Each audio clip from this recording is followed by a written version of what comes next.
Hey guys, Bjemson Darius, aka BJ here from Dear Dad Podcast.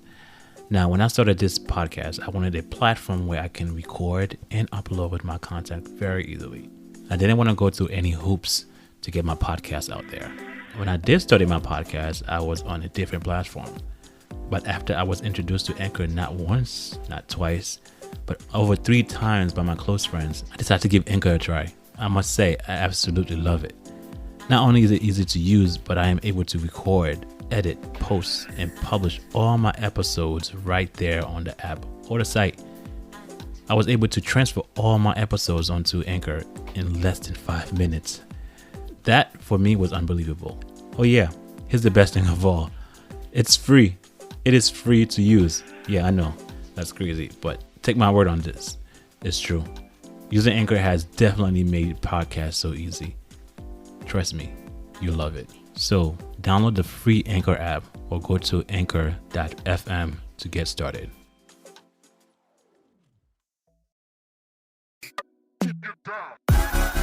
Hello, you beautiful people.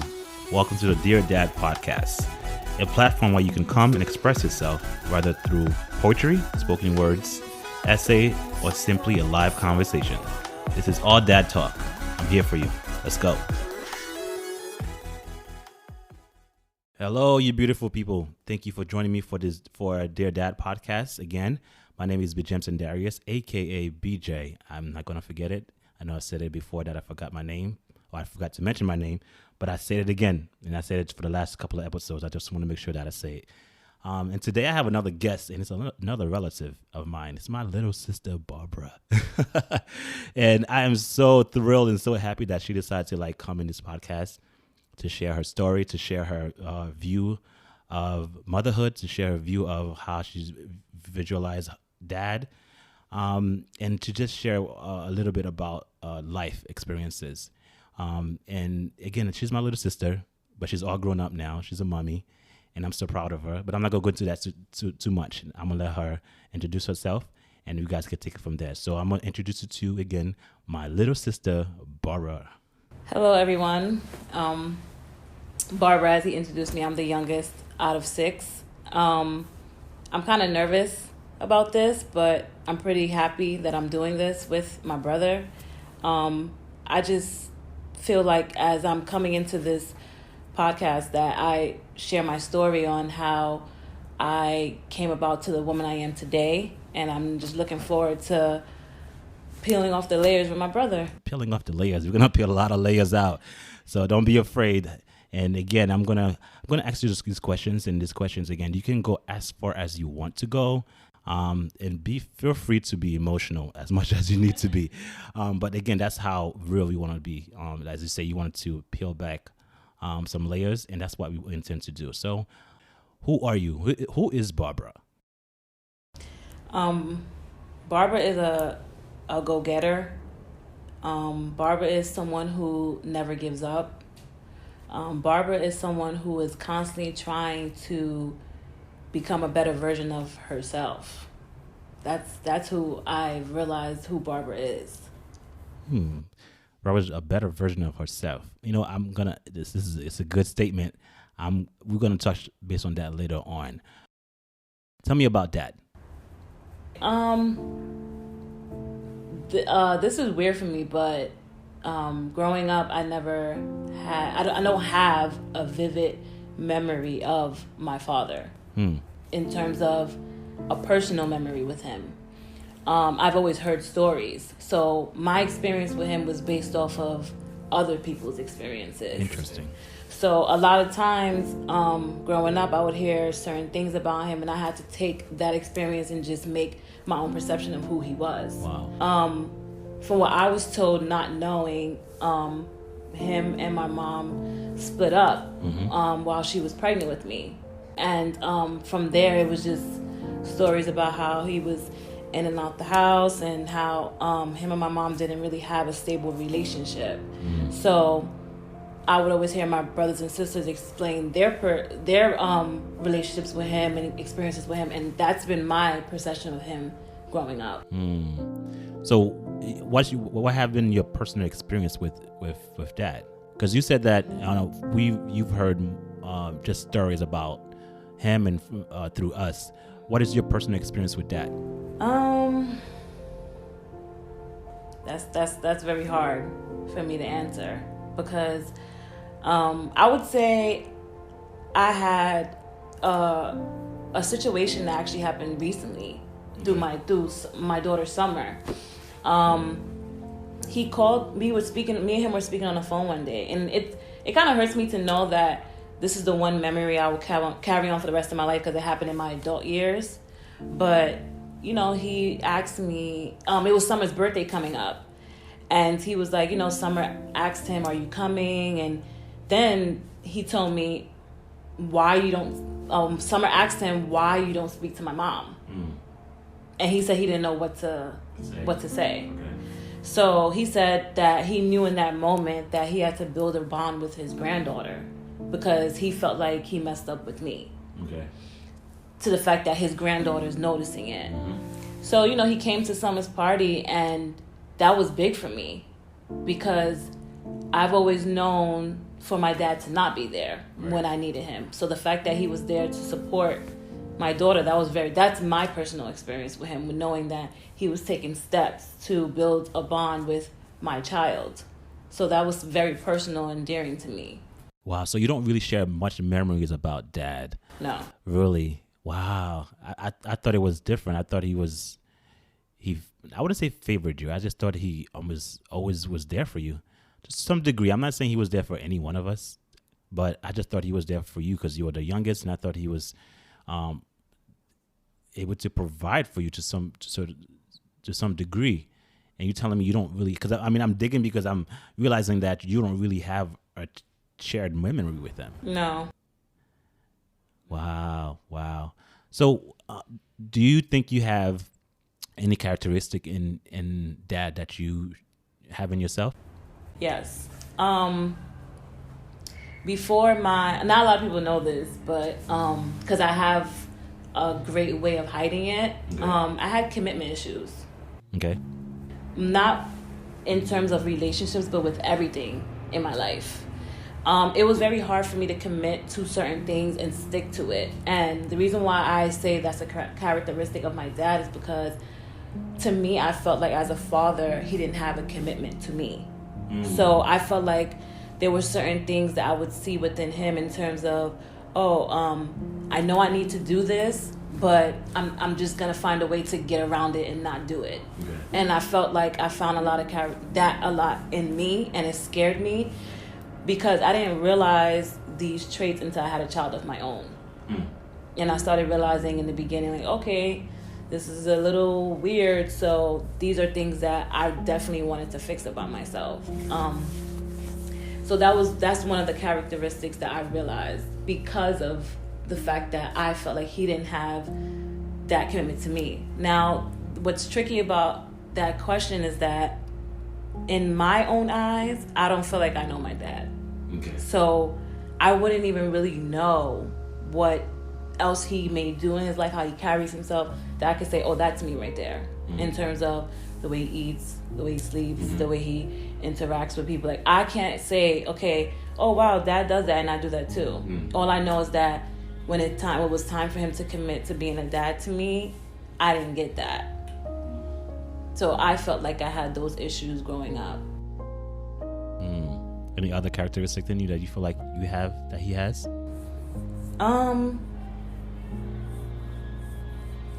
Not really. Good or bad?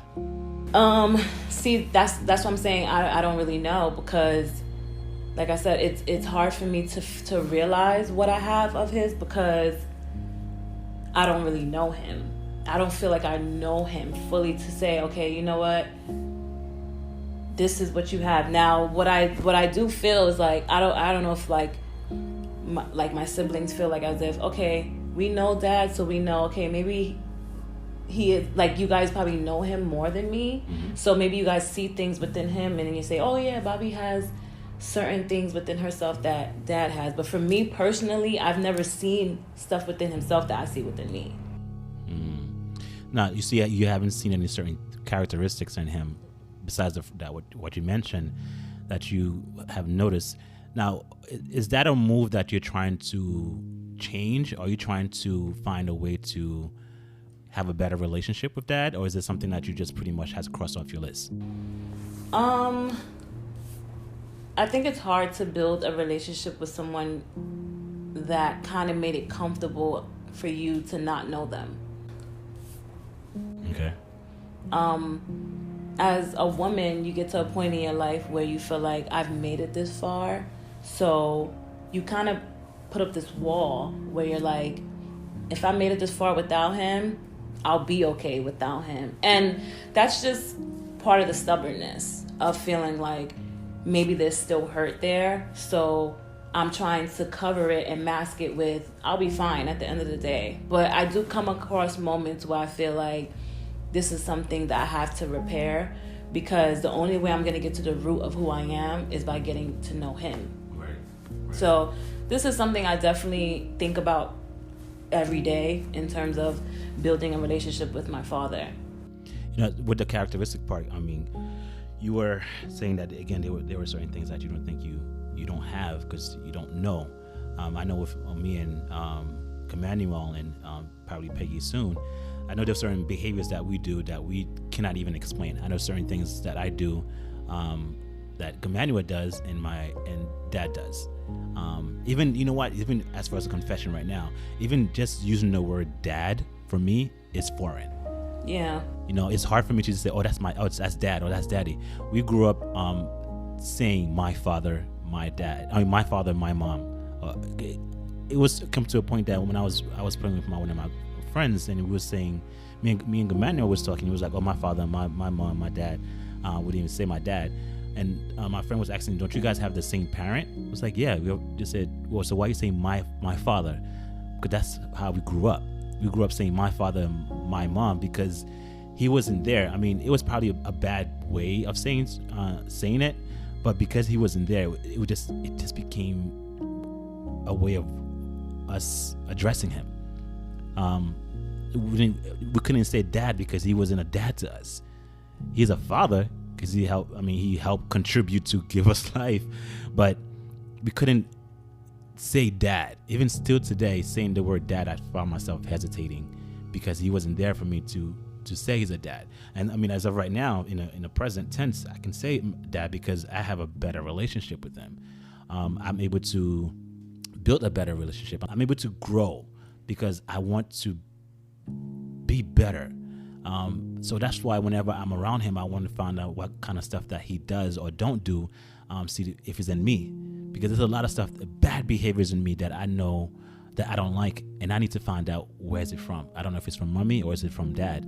And it's hard because right now they old, and certain behaviors that they do, I don't know if if it's gonna show it. It's hard. It's very, very, very hard. So I mean, a lot of characteristics in my siblings I can see that we share in. But as far as my father, see, it's easy for me to say. As far as my father, it's hard for me to just like figure out what behaviors of his that I have that he has. I mean, I know there are certain things that he does or he did in his life as far as having multiple women and have a lot of kids that I choose not to do. But that's just a life behavior that he decided to pick up. But I decided not to do that. But that's not a characteristic in him that I can say that I have. I mean, one of the characteristics in him I think that I have is more of he's a loving person. My father loved kids and he loved to love. I mean, it probably took him a while to get there, but I can see how much he loved. I can see how much he want us to be around. Every time we're around him, he close. Every time we talk to him, he embrace it. And like the last time I told him that I love him, it looked like there was something that was missed. And I said it because it was a healing for me, and I also wanted him to heal as well, because I'm pretty sure he grew up not hearing that. So that's why I was asked what kind of characteristics that he has, and that characteristics that in him that we find in us.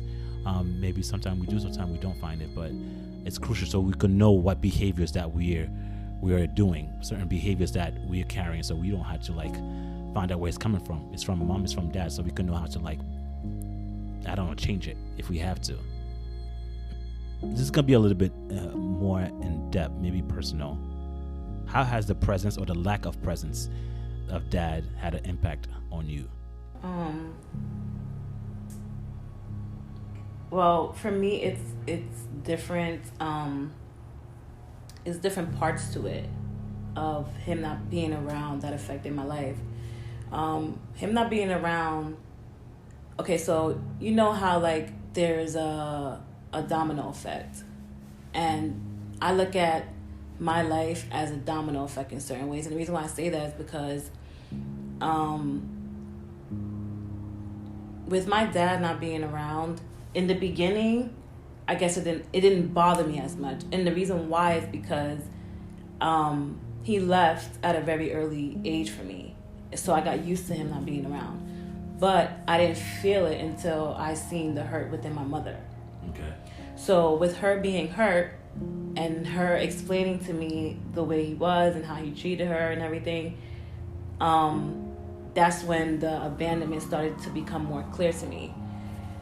With her being upset and angry and being a person that went through so much with him, I was raised by a mother who was in pain.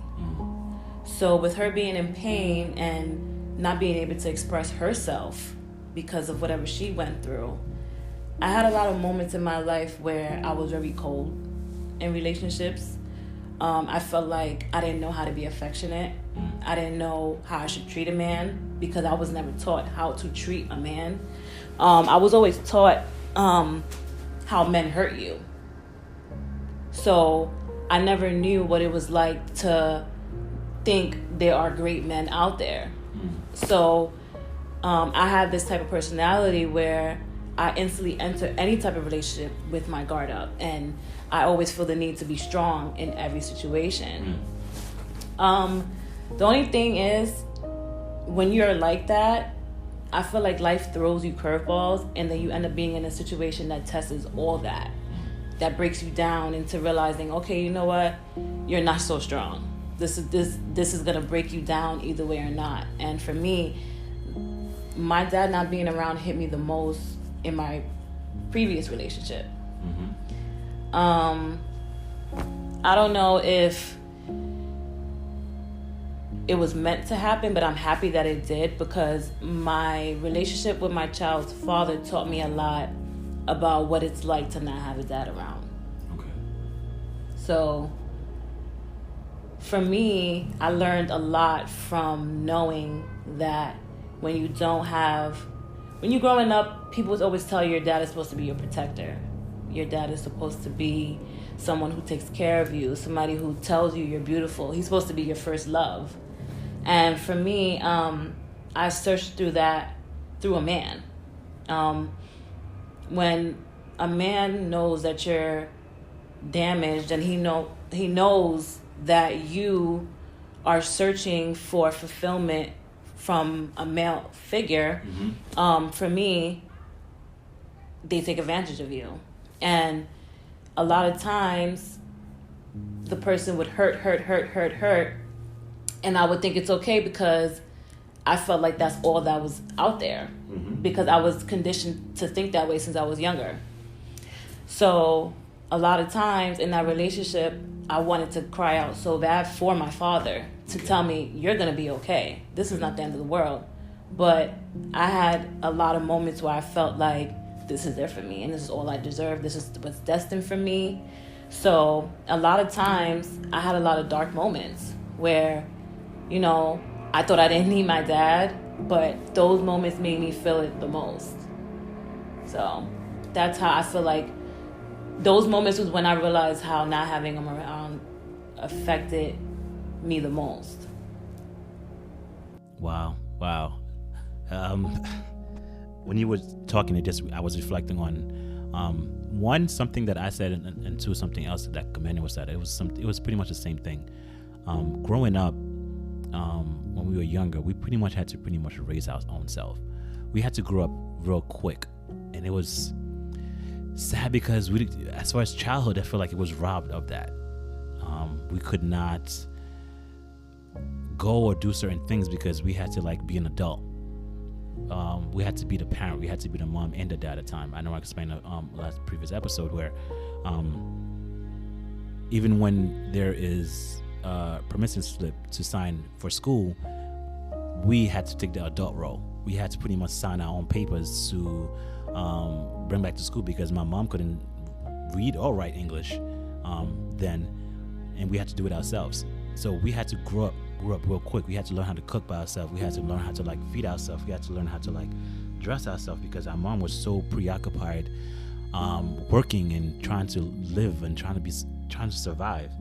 So it set me back. And even in a relationship, I when you were saying that, it set me back. In a relationship, whenever I'm dating someone, I fall deeply in love with that person, or I threw myself in it deeply. And I always question why. I was like, why do I fall so fast for someone so easily, and why do I literally immerse myself in that person's presence for so much and so easily, so quickly?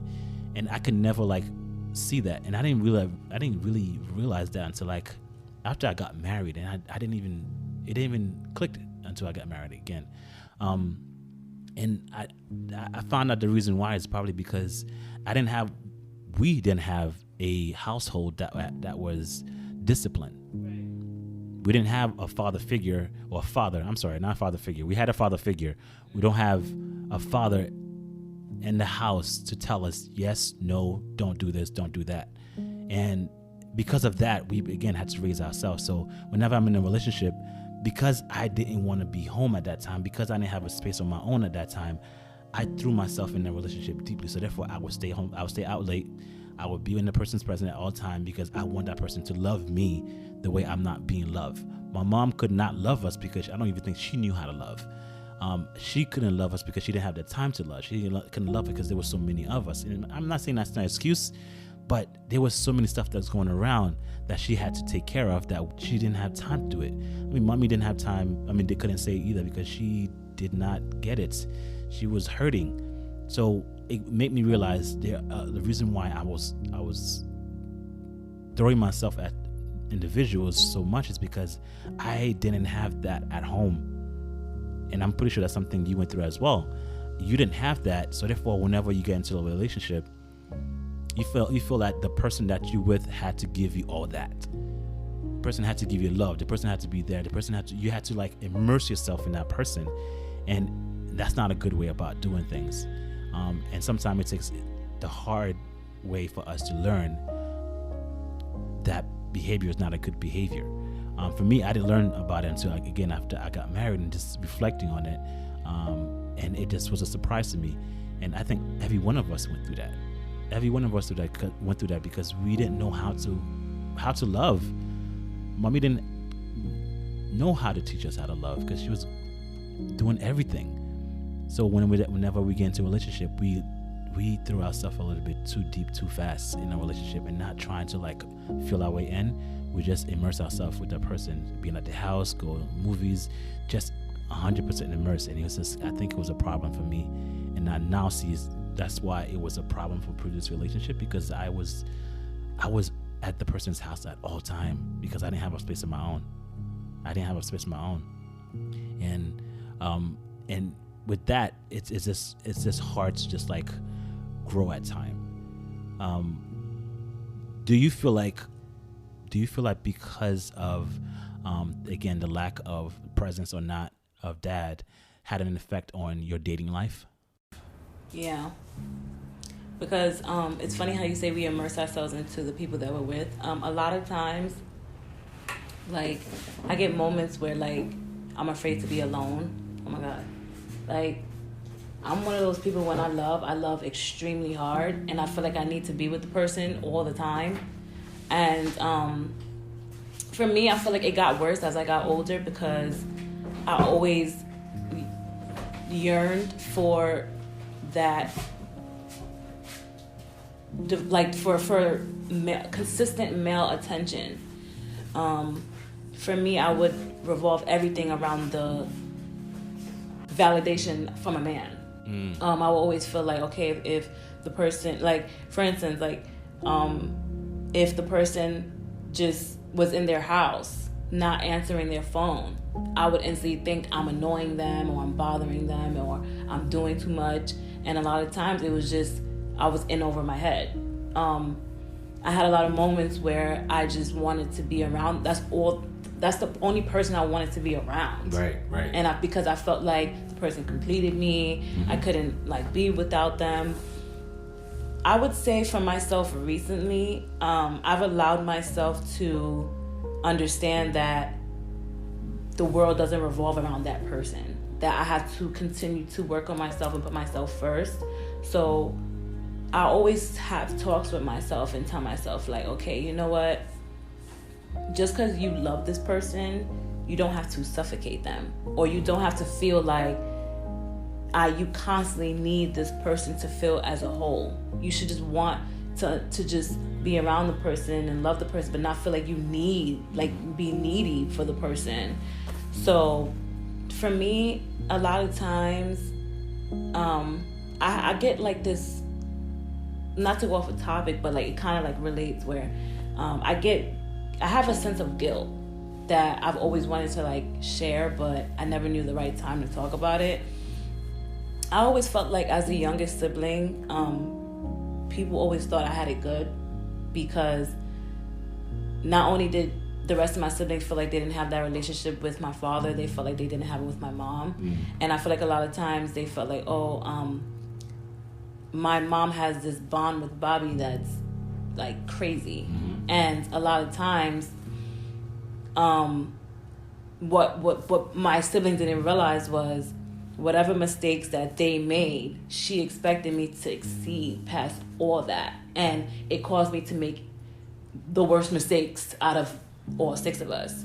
And a lot of times I felt guilty because I felt like I had to constantly defend myself and say it's not my fault if my mother is a little different with me, because I felt like I was blamed a lot, or I would get into, I would have certain, like, especially with like, you know, certain siblings, I would feel like me and a sibling couldn't have the best relationship because they felt like I had a better relationship with my mother. So it put a rift between us. And a lot of times I always had this guilt in me for feeling like I had a probably like a little bit of a better relationship with my mother, and I always felt like I was the blame of that, and it hurt me so bad for so many years, because I never wanted my siblings to feel like, oh, you had it better than us because you didn't feel anything we felt. But I was just as hurt, because what always got to me was you guys had the memories of my father. You guys were around him, or you guys would, even if it wasn't good memories, you guys just still had memories. And the fact that I don't feel like I had those moments with him, it really bothers me.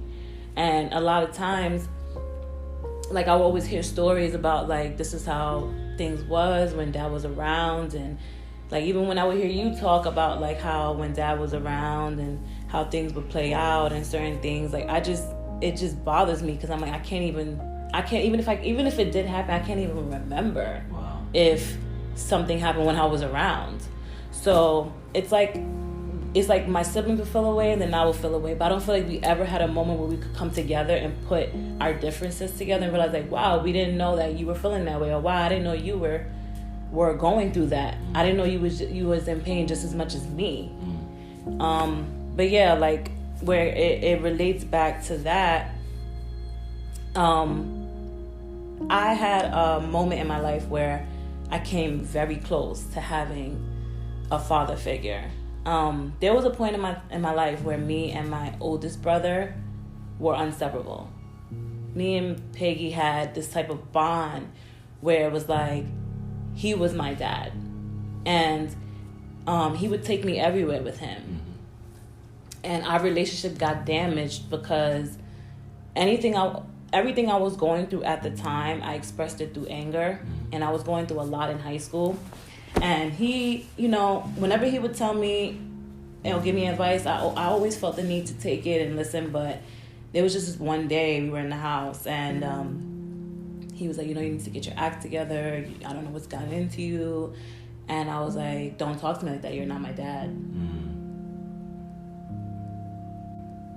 And from that day, literally to this day, our relationship has never been the same. And I think that cut him really deep because he literally fathered me. Like, he did everything in his power to make me feel like I had a father. And I think by me telling him that, it bothered him for so long. Wow. And I know it did because he did express it to me one time, but it's something that never really got fixed. And I felt like I damaged what could potentially been a great relationship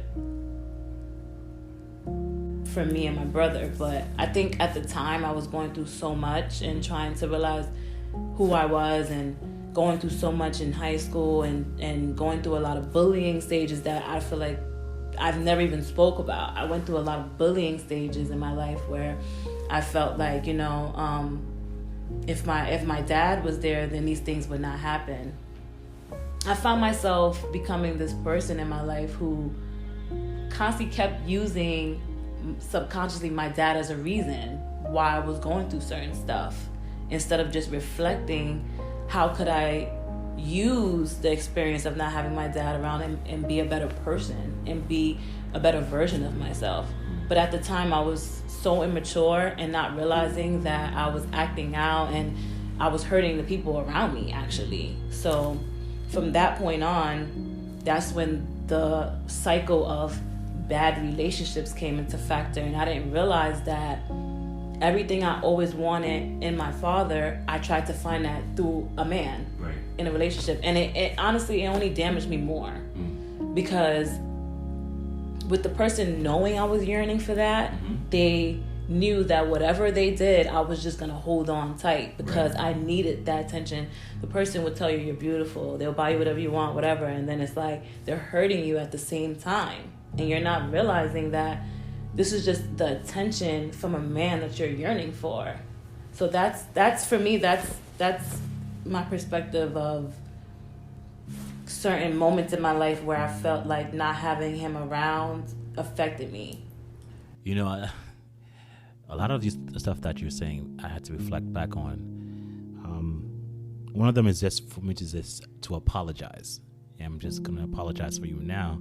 I'm sorry, because I was one of the siblings that thought that you had it good. I really did, because you have a relationship with mommy, and it was so easy and it was so cool, and you guys are you're like two siblings fighting at time. It was so I stood back and watched it at awe because we didn't have that with mommy, because mommy had to raise all of us at the same time. So she didn't have the time to just cater to each and every one of us. So when you came along, matter of fact, to be quite frank, again, when I found out mommy was pregnant with you, I was actually upset with her. And I don't think I've ever told her that.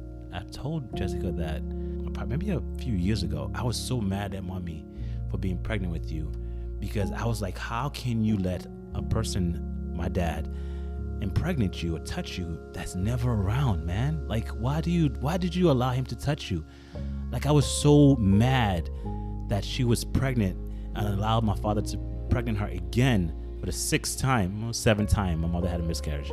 The sixth time, and for you to just let it happen. But that's not my experience.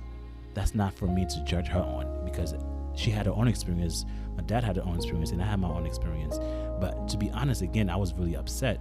So when you came along and you were able to have a lot of the stuff that we didn't have, or should I reflect that back on myself? A lot of stuff that I didn't have with mommy, because again, mommy didn't have the time. So when I'm sitting there and I see you have this relationship with mommy, it's just saying oh, you have everything. Mommy is able to cater to you better because she has more time to cater to you.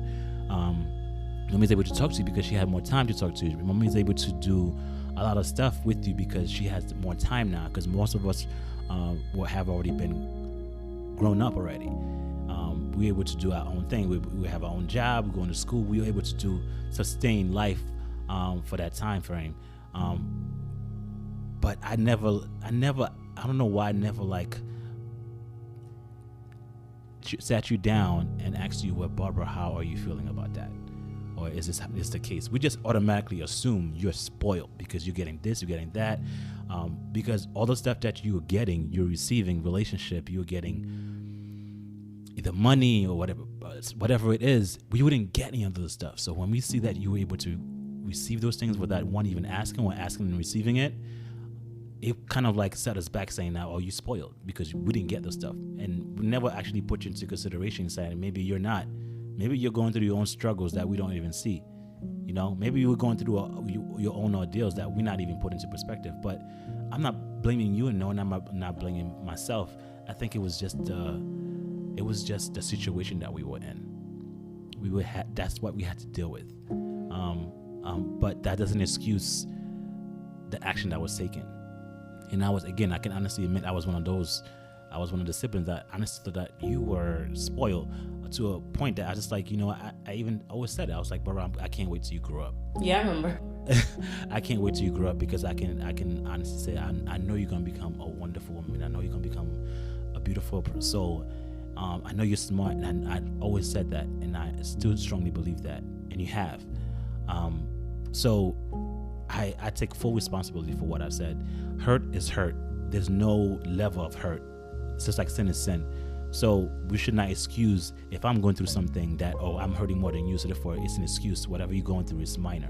No, whatever you're going through, you're entitled to feel that feeling. You are 100% entitled. A lot of people feel like, well, I'm feeling this way and the person feel that way. Maybe mine's not just. No, whatever you're feeling or you felt is just. You have reason for it. And I wanted to give respect for that. And again, I'm not going back to what it was. I'm just telling you now because I didn't know what happened. And I'm going to ask you a question that's not on my list of questions, but it's based on what you just told me, and I just reflect on it. Do you feel like we dropped the ball as being a role model for you? Us as far as the siblings? For me, I think I was in a position in my life where I wish I had,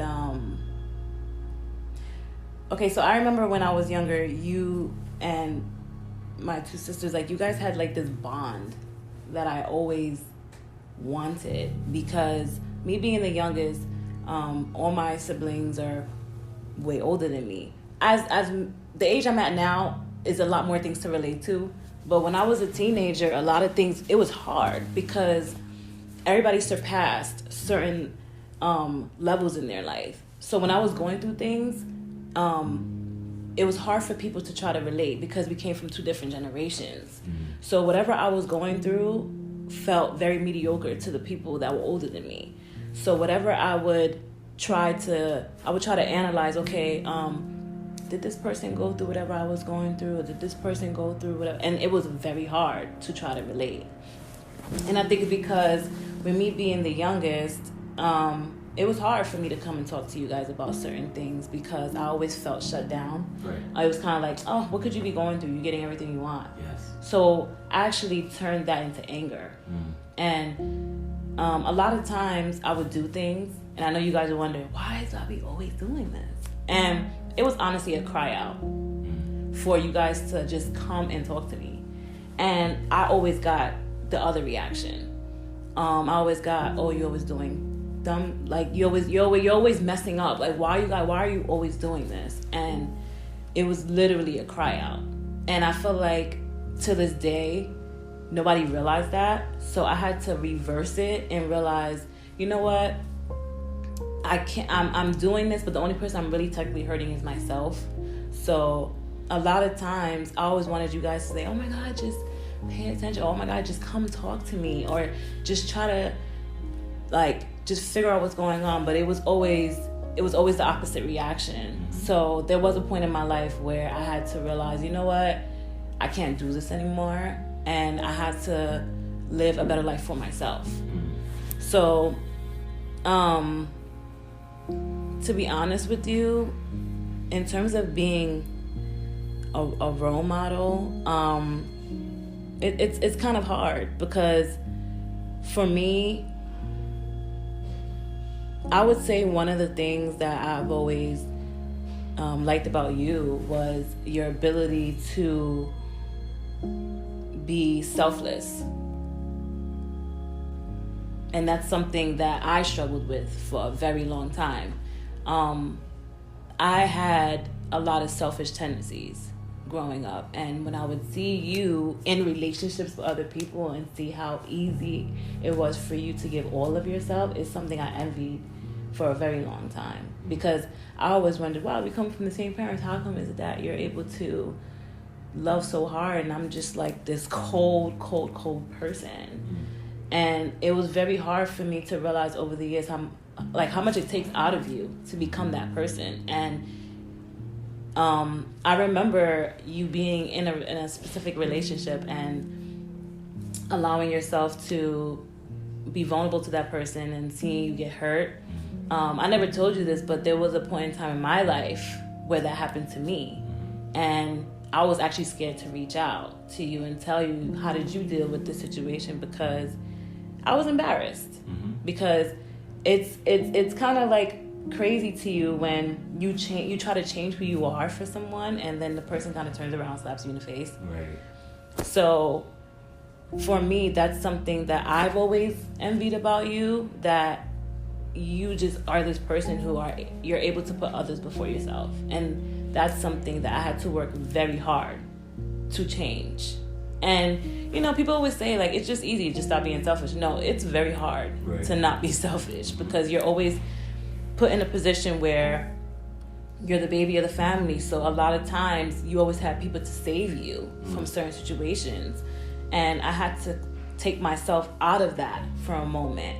And, I started realizing more things as you guys each started moving out. Like, I started really noticing different things within myself, because when everybody started moving out is when actually my relationship with my mother got bad.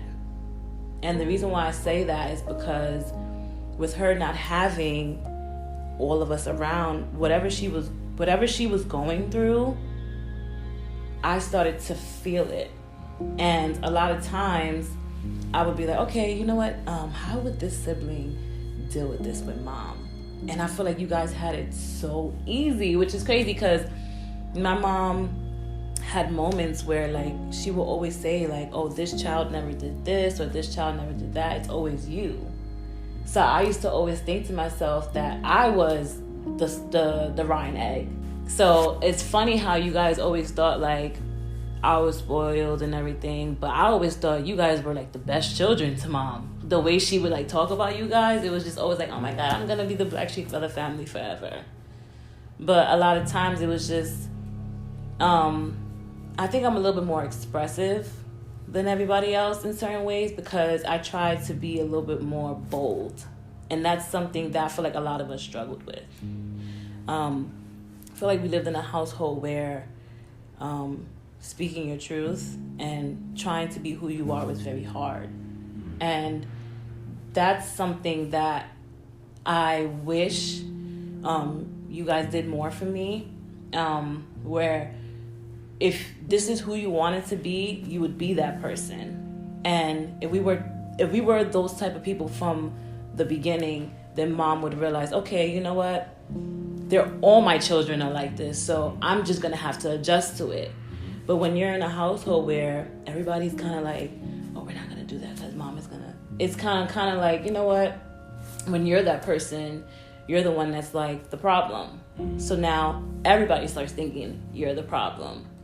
So I don't think that people started realizing till I got older why certain things were the way they were. And I think a lot of times I just wanted you guys to realize, like, okay, Barbara's not doing these things just to be just to not care. She's doing these things because there's obviously something deeper within her that's hurting her. And I just wanted you guys to just honestly understand that. And I also apologize for not taking into initiative the pain you guys went through, because a lot of times you guys would put up a guard and hide a lot of that pain.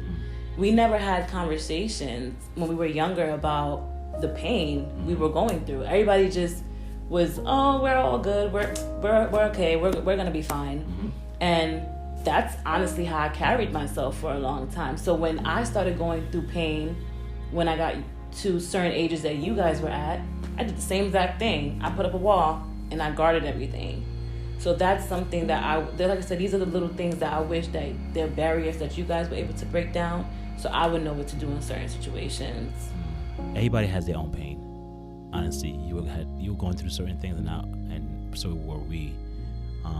And I think the reason why, and I'm just reflecting on what you were saying before, I think the reason why we were not able to cater to you the way we were supposed to as siblings, because we were all different ages, where we dropped the ball. And I say that because you were younger, we were of age of a certain degree. I think I believe it's because we were dealing with our own demons, so to speak. We were dealing with our own ways of how to live life. Like, again, we had to teach ourselves how to grow. We had to learn how to grow ourselves. We had to grow up real quick. So in the process of growing, and this is my experience, and I'm guessing that's how it is with the rest of my siblings. In the process of growing, we so caught up in ourselves that we can't think of anybody else. Like, I'm trying to survive today. I'm trying to be okay. I'm trying to graduate school. I'm trying to just make it. And I'm supposed to think about you. You are an individual yourself. You can do it yourself. And with you, Barbara, I'm like, you have mommy and you have other people that can help you. Why am I the one that should go help you? To a certain degree, I didn't act on that, but again, not acting on it is just as bad. I mean, again, thinking back on it, I was just so caught up on trying to get my life together. And I'm guessing that's how the rest of us were too, that we just left you hanging. You left us to the side. And I honestly felt that. I was like, we definitely dropped the ball. And I'm not putting blame on any one of us. And I'm not saying it is fault for anybody. But I honestly feel like we were so caught up on trying to grow up and trying to figure ourselves out, how to go away with life because of where we were to where we are now. It's just like trying to figure life, that we did not think about trying to help the person next to us. I mean, look at me and Emmanuel. We grew up in the same room, and we are two different individuals with two different mind frames. We act differently. There are certain characteristics about us because it's genetics, but as far as the mind frame, the way we go about life is different. It's really different. I mean, I think one other trait that we have, I think all of us may have, is that when we love deep. We love hard. That's a correct characteristic in all of us that I can honestly say that we have. But I honestly think that is because that we were just trying to figure life. But in the process of figuring life, we just left. I felt like we left you behind. I felt like I left you behind. That's why I was so open whenever you called me. I was so open whenever you needed me, because I know at a certain point that I didn't do what I was supposed to do to make you feel better. I didn't say what I was supposed to say to make you feel a certain way, to say, okay, it's gonna be okay, or this is the way about doing things. This is how you should date this person. This is how you shouldn't date that person. Regardless if you listen to me or not, I feel like as long as you have that, at least you can say, okay, my brother told me I can do this. I'm not gonna do this. My brother told me I shouldn't do this, so I'm not gonna do this. Or look out for this. I just let you grow by yourself, which is what we did. So I guess in retrospect, I feel like if we were able to raise ourselves, you could do it yourself. And that was a horrible way of thinking. And I feel like that's one thing that I think all of us did, not intentionally, but because that's just what the environment that we were in that allow us to be, or to neglect you to that degree. So let's take a change of mood, change the direction a little bit. I want you to tell me about motherhood. Motherhood is more of a sensitive, but it's like a bittersweet topic of that every time I talk about it, it's like a high and low kind of thing. Hold on 1 second. So when I asked, I just want you guys to know, when I asked Barbara that question, when I was talking in comparison to the last topic we talk about to the one that we talk about now, there was a slight smile that grew in her face. So I'm guessing it's gonna be more positive than negative. I mean, I know it's a growth thing, but I know I can tell that shift in her face, where the posture to her facial reaction and her tone, I said it before, changes. I just want to let you guys know that her facial reaction changed. She actually put a smile on her face now. For me, when I first had Summer, it was one of those things where it's like, I didn't know how to feel. Because obviously I was in a situation where I wasn't expecting to have a child at 20 years old, but I feel like it was one of the best things that ever happened to me. Summer taught me how to be this person that I never thought I could be. And I have moments where I just lay there and I think she's honestly the reason why I'm the woman I am today. When I first had her, I was actually at a low in my life where I didn't know what I wanted to do with my life. I didn't know where I was headed and what I was gonna and how I was gonna end up. And I had a lot of moments where she would lay there and I would feel my lowest, and she would just come and bring so much joy to my life. And she still does it to this day. She's 5 years old right now, so she teaches me how to love. Every time I wake up in the morning, Summer always hugs me. She always kisses me. Like, she's so affectionate. She's basically the better version of me. And there are times where I never thought I could love someone more than myself. So, for me, Summer made me reinvent myself to the point where I look at my old self, and you know how when people say if you could tell your younger version of yourself, like, I literally would tell the younger version of myself today, you are going to become a great person. You're going to be okay. And it's because of the unconditional love you have created with your child. And when you have a great bond with your child, you reflect on certain things about your childhood that kind of starts to make sense. For me having Summer honestly made me understand my mother more, because I know she loved me, but it was hard for her because it's hard to give somebody something you never had. What I did was I took that and I tried to give Summer something that I never had, which is telling my daughter I love her every day. Telling Summer I love her every day, it's so natural for us, and it's very foreign to my childhood. So a lot of times, it's something. Motherhood is something that I would never reverse, and I'm just happy that I'm able to give someone something that was always trapped in me, and whether it's selflessness or loving and just pure unconditional love. So for me, motherhood is amazing. To be honest with you, when I used to have dark moments a lot of times, someone would literally come up to me and hug me and tell me, "Mommy, everything's gonna be okay." And it's powerful when it comes from a child, because you would think, what do they know? Mm-hmm. But with her telling me this, I know for a fact, like, she was sent to me from God, and I know she was sent to me to teach me a very valuable lesson about life, that life is short, and a lot of times you have to just appreciate those around you and understand that through all the pain, there is still sense of light. And she actually came into my life very, very gracefully.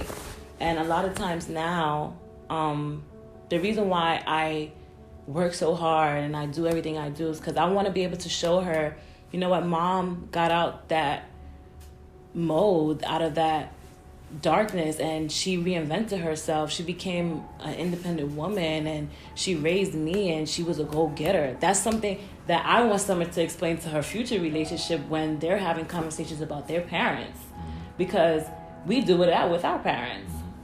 When we get into relationships, we have deep conversations with our partners about who our mothers are and who our fathers are, and that's something that I always want Summer to feel. I don't want her to feel if I'm having a bad day. I don't want her to feel if Mom is angry, so this is how she expresses herself. Because honestly, children at her age are sponges. Mm-hmm. So if I'm feeling angry that day, it feeds off on her.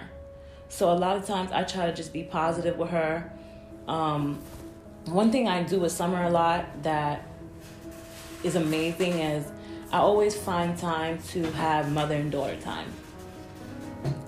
I always try to find activities for her to do because I feel like I want her to be able to grow up and say, oh, my mom was tired, but she would take me to do this or she would take me to do that. We always had moments where she would have fun with me and take me places, and these are the experiences I had with my mother.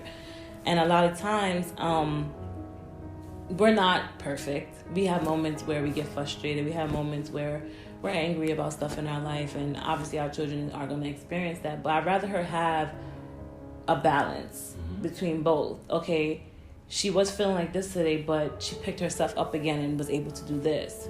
So for me, I'm still learning through motherhood, but I feel like through motherhood, it has made me a better person. Yes, motherhood, I can definitely say, has changed you, Barbara, to a different person. If it has allowed you to grow up, again, maybe faster than you would want to, but I think it changed your perspective in life. It changed your idea in life. So therefore, it forces you to think differently. It allows you to become a smarter person, a go-getter, as you said. And again, what you're doing right now is it's not for yourself. It's for Summer. It's for your daughter. So all the sacrifice that you're making, it is for her, not only for today, but for her future. I want you to just elaborate on a little bit more about Summer. Tell me more about Summer. Well, a lot of people always ask me why I called her that. And now, a little moment with Elias. Bag.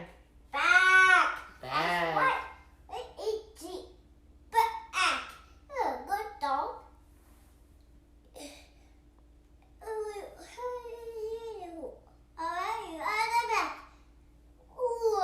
Bags.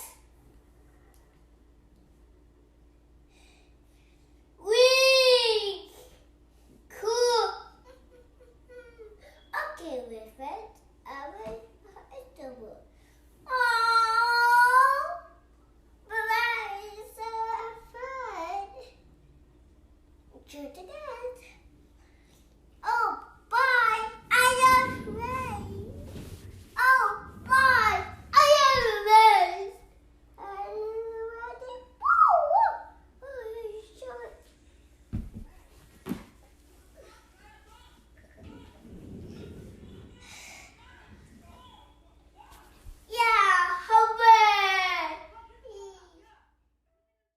Okay, guys, if you want to keep up or listen to more of this podcast, you can go to Google Play, Stitcher, Apple, and Spotify. And, of course, on social media as far as Instagram. Catch you later.